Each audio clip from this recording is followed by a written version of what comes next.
ఇస్మార్ట్ జోడీ సీజన్ 3 మొత్తానికైతే మాత్రం శుభం కాడైతే పడింది. అయితే ప్రతి ఒక్కళ్ళు ఒక్కొక్క విన్నర్‌ని అయితే యాక్సెప్ట్ చేశారు. నేను కూడా అమర్ అలాగే తేజు విన్నర్ అవుతారని అనుకున్నారు కానీ, ఆఖరిలో మాత్రం శ్రీపాద్ అలాగే ప్రేరణలిద్దరూ కూడా ఈ సీజన్ గెలిచేశారు. ఇస్మార్ట్ జోడీ సీజన్ 3 గెలిచిన తర్వాత ప్రేరణ అలాగే శ్రీపాద్ ఇద్దరు కూడా సూపర్ డూపర్ హ్యాపీ అయిపోయారు. ఎందుకంటే అసలు ఈ సీజన్ మొదలయ్యే టైంకి ప్రేరణ బిగ్ బాస్ సీజన్ 8లో ఉంది. అంతేకాకుండా శ్రీపాద్ అసలు వస్తాడా? రాడా? తనకంటూ ఒక సాఫ్ట్‌వేర్ లైఫ్ ఉంది. అసలు ఎక్కడ ఇప్పటి వరకు రాలేదు అంటూ ప్రేరణ చాలా అనుమానపడింది. ఎందుకనంటే ఓంకార్ ఆ ఆఫర్ ఇచ్చినప్పుడు కూడా ప్రేరణ ఒకటే మాట అంది. నేనైతే వచ్చేస్తాను. కానీ మా వారిని ఒప్పించడం కష్టం అని చెప్పేసి. అప్పుడు ఓంకార్ అన్నాడు, "నువ్వు తలుచుకుంటే ఒప్పిస్తావులే" అని. అయితే అందరూ అనుకున్నట్టుగానే తను వెళ్ళాలా? వద్దా? అని ఆలోచిస్తూ ఇంక శ్రీపాద్ కోఆపరేషన్‌తో తను వెళ్ళడం అయితే జరిగింది.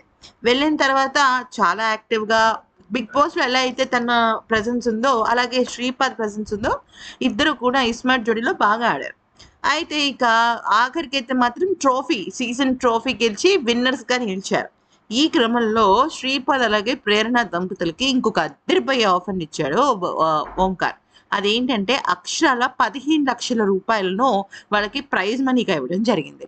అయితే ఆ 15,00,000 రూపాయలు టాక్స్ కటింగ్‌లు ఏమి పెద్దగా లేవు కానీ, నేరుగా అమౌంట్ అయితే వచ్చేసిందనమాట.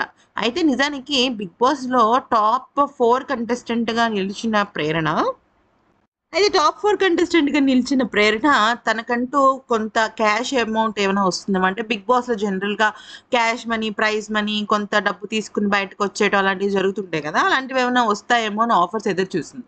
కానీ ప్రేరణకి బ్యాడ్ లక్ రాలేదు. కానీ ఆ వార ఇక్కడ ఇస్మార్ట్ జోడీలో తన హస్బెండ్‌తో కలిసి చాలా టైమ్ స్పెండ్ చేసే అవకాశంతో పాటుగా అంటే దాదాపుగా 3, 4 నెలల పాటు తను అసలు బిగ్ బాస్‌లోనే ఉంది. తన ఫస్ట్ మ్యారేజ్ యానివర్సరీని కూడా మిస్ అయింది గదా! సో, మొత్తానికైతే మాత్రం ఈ రకంగా తన హస్బెండ్‌తో తను హ్యాపీగా స్పెండ్ చేయడమే కాకుండా, ఖచ్చితంగా 15,00,000 రూపాయలని హ్యాపీగా ఎంజాయ్ చేసింది. మరి ఈ వీడియో నచ్చితే లైక్, షేర్ అండ్ సబ్స్క్రైబ్.